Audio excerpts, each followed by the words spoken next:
I'm Brenda Schack from BrenJS Knits, and today I'm going to show you how to make the caliper cables that are in the Cowboy's ride cowl. Let me get a little closer so you can see.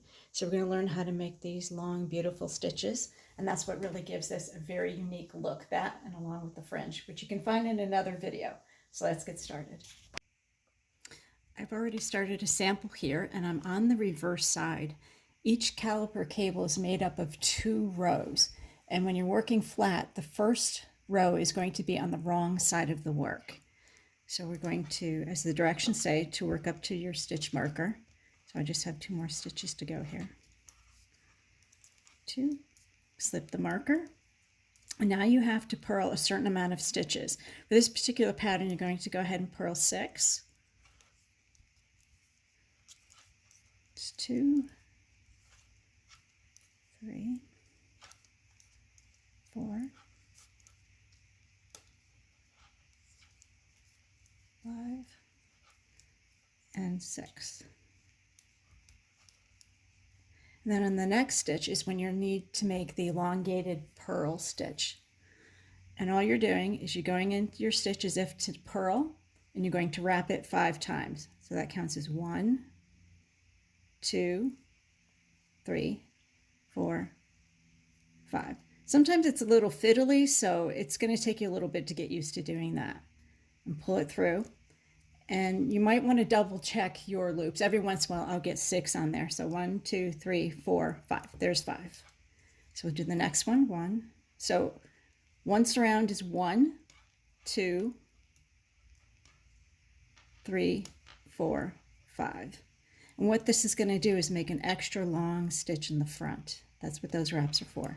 Try not to make them too tight, because then you'll have difficulty sliding them up and over the fatter end of your cable needle, where it goes from thin to thick. And then we're going to complete our row here. So for this one, it's going to be purling all the way to the end that we just did. So we're going to slip our marker, and we're also going to slip the first 6 stitches. So 1, 2, 3, 4, 5, 6. This is where it's nice to have really pointed tips on your knitting needles, because then you can slip more than one at a time. This is the elongated stitch. You can tell because it's got all those extra loops and it looks kind of odd. So we're just going to pop that off, put it over to here. I hold it with my thumb, or if you like, you can take a locking stitch marker, put it around that stitch that you don't lose it. And it's so large, you're not going to. I really don't bother putting markers, but I thought I'd show you in case you did. So now we want to slip these 6 stitches back onto our left needle because we want to knit them.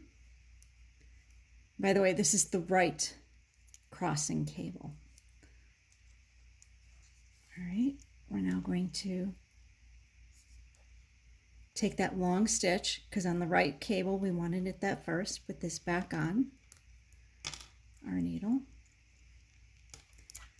I'm going to go ahead and knit that, and then knit 6.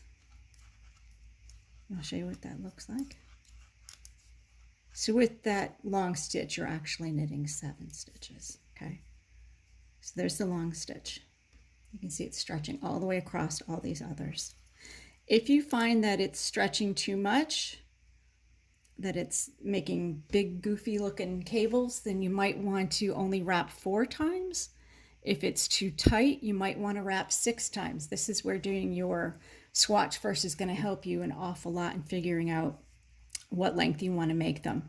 But I found with this cotton yarn and for this many stitches, wrapping 5 was pretty good. So the next one is another elongated stitch. This is the left leaning cable. We're going to pop that off. This time I'll hold it to the side with my thumb. It's not going anywhere. We're going to knit the next 6 stitches, which brings us right up to our marker. 2, 3, 4, 5, and 6. And we're going to pop the elongated cable back onto our knitting needle, and we're going to knit that. And you can see what the final piece looks like. Now, until you get a bunch of cables on here, because these are so long, and you block it, it's not going to look all that wonderful to you.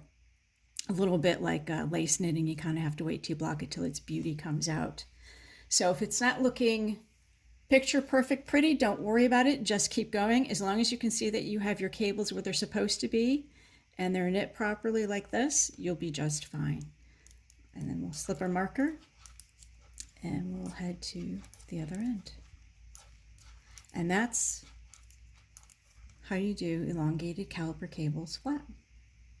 If you have any questions, please pop them in the comments below. If you would like to get this pattern, it's called Cowboy's Ride. It's on Ravelry and Payhip. I will have the links for you in the comments down below as well. Thank you for watching.